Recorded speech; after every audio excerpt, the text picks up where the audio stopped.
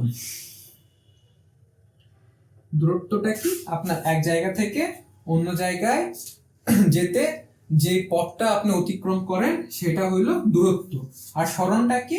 আপনার এক জায়গা থেকে অন্য জায়গায় ন্যূনতম যে দূরত্বে আপনি যেতে পারবেন সেটাকে বলা হয় সরণ। এখন পদার্থ বিজ্ঞানের ভাষায় আপনাকে যখন কোনো কোশ্চেনের অ্যান্সার করতে হবে তখন কি আপনি বলবেন যে হচ্ছে, আপনি কি তখন লিখবেন যে এটা দূরত্ব, এটা হচ্ছে দূরত্ব, এটা আপনি যদি লিখতে যান সব জায়গায় দূরত্ব সরণ দূরত্ব সরণ দূরত্ব সরণ দূরত্ব সরণ, তখন আপনার খাতাতে আপনি নিজেই গুলাই যাবেন আমি কোথায় কি করলাম। সেজন্য আমরা দূরত্বকে ডি দ্বারা প্রকাশ করব বা ধরে মানে হচ্ছে এটার মানটা আমরা ধরে নেব ডি।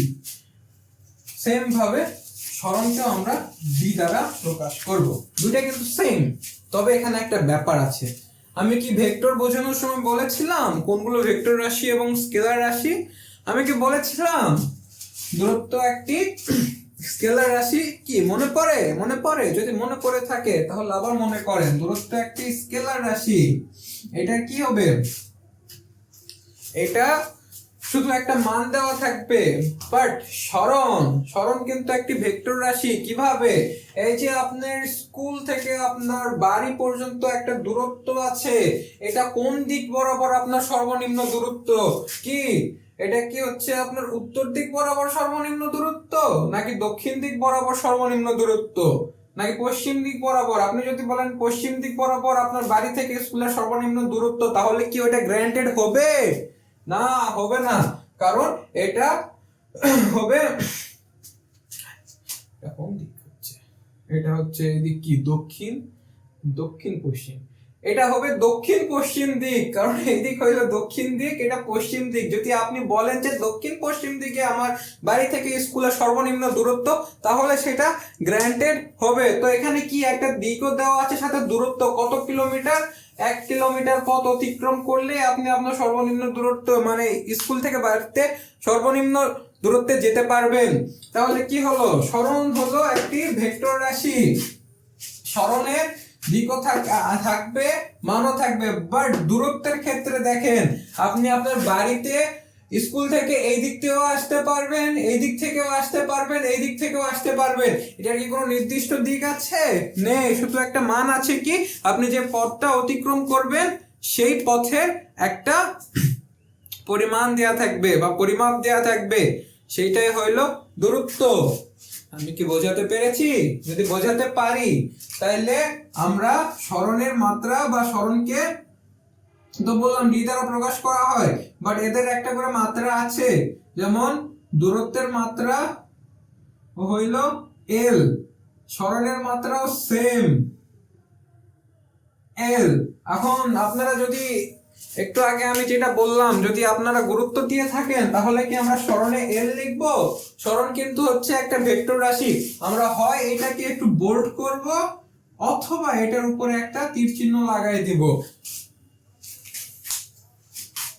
কি মাথার উপর দিয়ে গেল, নাকি নিচ দিয়ে গেল, নাকি ঢোকেই নাই? ঢুকবে কিভাবে না পড়লে?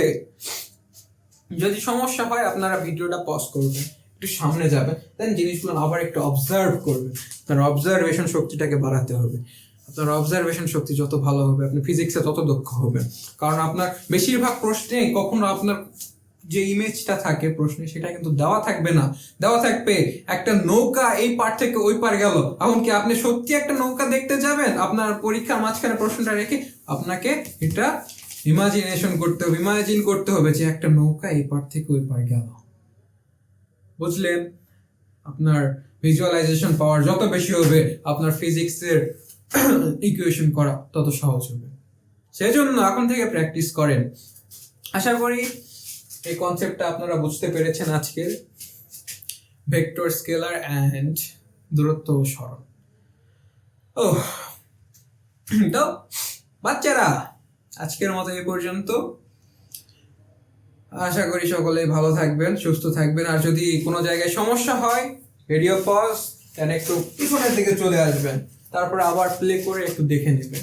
আর যদি তাও না বোঝেন কমেন্ট বক্স ওপেন থাকবে আপনাদের জন্য। যে সমস্যাটা হবে সেটা আপনারা বলবেন, আমি অবশ্যই আপনাদেরকে বোঝানোর চেষ্টা করব। ধন্যবাদ। সকলে ভালো থাকবেন, সুস্থ থাকবেন। আল্লাহ হাফেজ।